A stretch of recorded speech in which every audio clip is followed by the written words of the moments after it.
Alright, so I'm back. I discovered the mystery of what looked like some kind of a cord. That is actually a speaker wire, and it was broken off. So I've tacked it on, and the other one goes to ground up front there.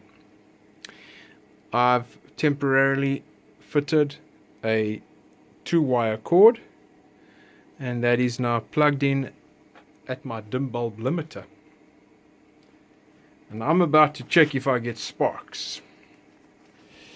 So, on with my gloves. Oh, excuse me. There we go. Just so that if I do need to steady something, which I'm going to do right now, I can do so. So now, with the dim bulb limiter, here goes nothing. Well, the dim bulb is not doing anything.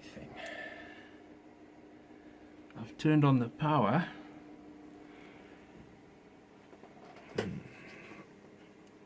Switch is in the on position. So now I need to check if power goes through. Again, I don't have spare hands. So you're going to have to wait for this one. I'll see you in a bit. And I can't switch off my phone with gloves on. Stand by.